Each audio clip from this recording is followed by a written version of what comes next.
Hello students, how are you? Here Shilpi Sani from Suraj School Bhiwadi PGT English. We will start today our grammar lesson, that is conjunctions, lesson 15. Clear?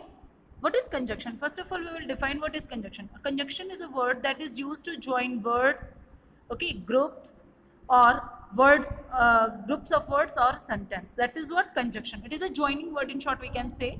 Here we have three examples. In all these three examples you can see the words that is written in red color. That is what conjunctions. Here I took a taxi because I had some luggage. The joining word is here because. You will find him at the beach or by the lakeside. Here or is the joining word, and rice and curry is my favorite dish. Here and. Okay, these three highlighted words are what? Conjunctions, because they are joining words, and joining words or group of words or sentences like. Okay, and now we will discuss the types of conjunction. Here we have types of conjunction like coordinating, subordinating and correlative conjunctions. Clear? If we talk about coordinating conjunctions, we will discuss its definition in our next page. First of all, we just focus on conjunctions, that what are the conjunctions like for, and, nor, but, or, yet, so. Okay, in order to learn, you can just remember this word fanboys. Okay, here you can see fan stands for, A stands for and, N stands for nor, B stands for but, O stands for or, Y stands for yet, so stands for so, S stands for so, I mean. Clear? Now this is the list of subordinate conjunctions. Clear? We will discuss its definition also in our next page. Okay, you can learn. Okay, and this is again correlative conjunctions. Correlative conjunctions, you can see the conjunction that is used in sentence in pairs. Okay, that is what correlative conjunctions. We will discuss the definitions of all these three in our next pages. Here we have coordinate conjunctions. What is coordinate conjunctions? Coordinate conjunctions that joins two independent statements or two statements of equal rank or of equal importance, that is coordinate conjunctions. I mean to say, we have two or more than two sentences, and that all are principal clause, or you can say independent clause, or you can say sentences or a statement of equal rank or equal importance. That is what coordinating conjunctions. Coordinating conjunctions क्या है? Coordinating conjunctions ऐसे sentences को जोड़ने में काम आते हैं जो कि मेन होते हैं, मुख्य होते हैं, जिसको हम प्रिंसिपल क्लॉज भी कहते हैं, मेन क्लॉज भी कहते हैं, और इंडिपेंडेंट स्टेटमेंट्स या क्लॉज भी कहते हैं. इस तरीके के जो सेंटेंसेस होते हैं उनको जोड़ने के लिए जिन कंजक्शंस का इस्तेमाल किया जाता है उनको हम कोऑर्डिनेट कंजक्शंस कहते हैं. Clear?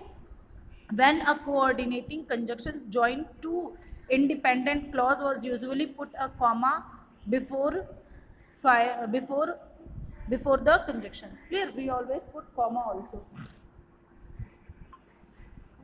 Now types of coordinate conjunctions. This is what coordinating conjunctions of addition, coordinating conjunctions of contrast.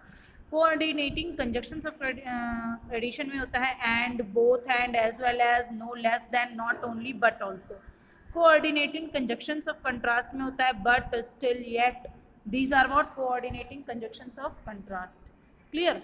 Coordinating conjunctions of addition में जो एंड का यूज़ है, जो एंड का यूज़ होता है, उसमें क्या होता है कि आपका दो सेंटेंस या दो वर्ड्स को जोड़ने के लिए यूज़ हो रहा है. बोथ एंड का आप देख सकते हैं, the student was both applauded by and rewarded by the school.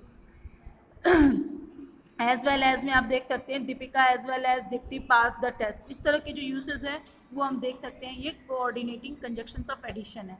अब कोऑर्डिनेटिंग कंजक्शंस ऑफ कंट्रास्ट ये क्या शो करते हैं कि चीज़ें जो है ना वो कंट्रास्ट हो रही हैं, चीज़ें जो है ना वो कंट्रास्ट हो रही है. क्लियर? यहाँ पर हम देख सकते हैं जो बट का यूज़ है, स्टिल का यूज़ है, एट का यूज़ है. ठीक है, तो इनका जो यूज़ है वो कंट्रास्ट के लिए यूज़ हो रहा है. कंट्रास्ट मतलब विरोधाभास को शो करने के लिए. जैसे the coffee was crowded, the cafe was crowded but we found a table. Okay, तो यहाँ पर कंट्रास्ट सेंस है कि जो है ये क्राउडेड तो था लेकिन हमारे पास जो है टेबल भी है, टेबल हमें मिल गई. तो इस तरह का जो विरोधाभास है वो हमारा इसमें यूज़ होता है. अगला है still yet. It is a small bag yet still it is surprise spacious. छोटा है लेकिन काफ़ी ज़्यादा सरप्राइजिंगली स्पेसियस है. तो यहाँ पर येट या स्टिल का हम यूज़ कर सकते हैं. तो इस तरह के कंडीशन में हम क्या यूज़ करते हैं? Coordinating conjunctions of contrast. Nevertheless, whereas, while, only.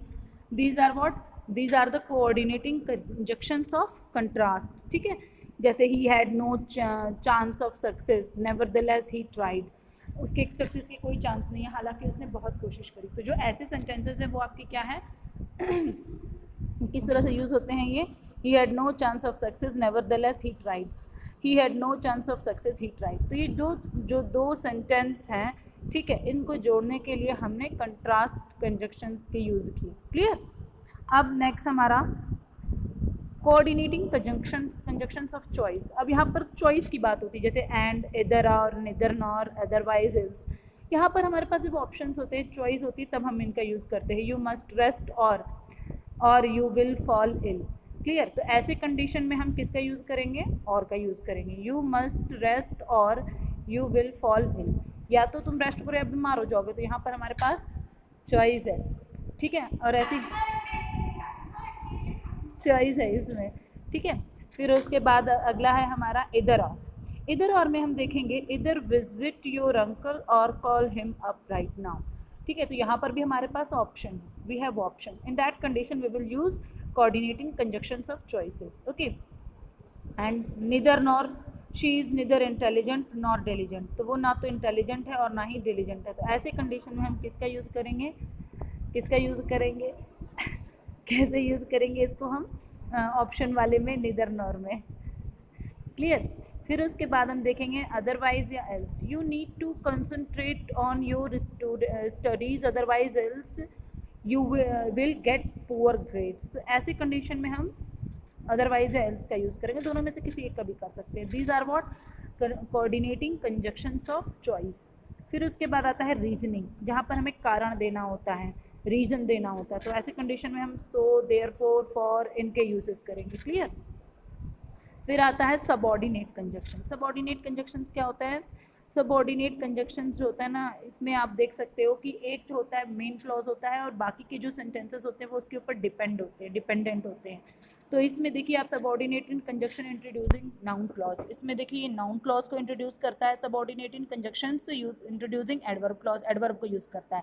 जो नाउन क्लॉज होते हैं उसके लिए दैट, इफ़ या वेदर का यूज़ होता है और ये सेंटेंस में नाउन की तरह काम करते हैं। और जो एडवर्ब क्लॉज होते हैं और जो एडवर्ब क्लॉज होते हैं वो सेंटेंस में एडवर्ब की तरह काम करते हैं, ठीक है। और वो जो है आपके when, whenever, before, after, till, since, as soon as, while, as, these are what these are the mean subordinating conjunctions introducing adverb clause। इनकी जब यूज़ होते हैं सेंटेंस में तो ये एडवर्ब क्लॉज को इंट्रोड्यूस करते हैं। क्लियर। ये एडवर्ब क्लॉज को इंट्रोड्यूस करते हैं।